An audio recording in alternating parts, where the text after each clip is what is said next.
ফ্যাসিবাদী সরকারের সময় আমাদের দাবি ছিল বিদেশিদের সাথে যে চুক্তিগুলো করা হবে সেই চুক্তি জনসম্মুখে উন্মোচন করতে হবে, সংসদে আলোচনা করতে হবে এবং দেশ বিরোধী চুক্তি সেই চুক্তি বাতিল করতে হবে।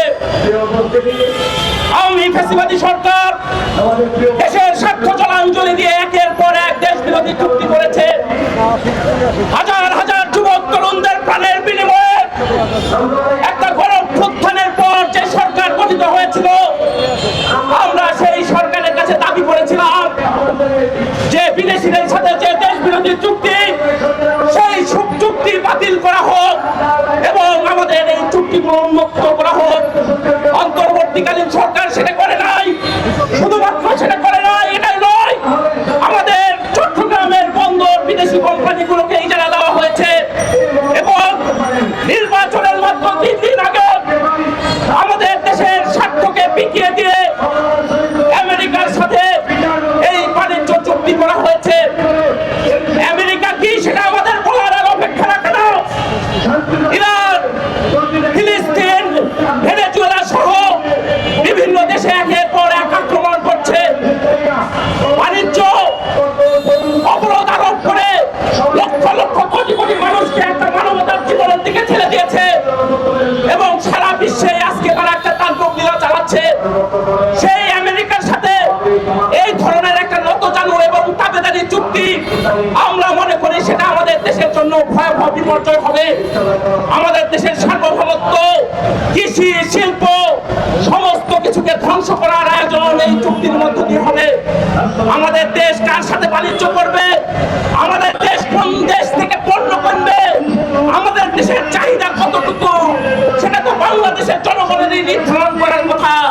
অথচ এই চুক্তি করার মধ্য দিয়ে এই সমস্ত কিছু একটা দ্বিপাক্ষিক চুক্তির মধ্যে দিয়ে আমেরিকার কাছে আমরা সেখানে আমরা কি করবো না করবো সেটা নির্ধারিত হবে।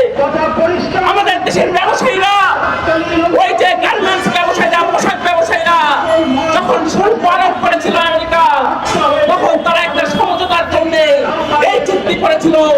অল্প কিছু ব্যবসায়ীদের সাথে চুক্তি করা হয়েছিল।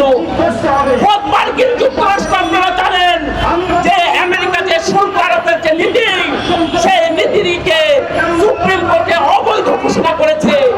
যে নীতিকে সুপ্রিম কোর্টের আমেরিকার সুপ্রিম কোর্ট অবৈধ ঘোষণা করেছে, সেই আমেরিকার শুল্ক নীতিতে বাংলাদেশ স্বাক্ষর করতে পারে না।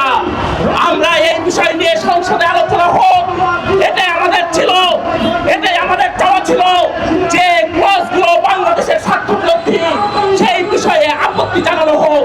তাহলে একটা নির্বাচিত সরকারের এই পার্লামেন্ট, সেই পার্লামেন্টে কেন আমেরিকার সাথে যে চুক্তি সেই চুক্তি নিয়ে আলোচনা করা হচ্ছে না?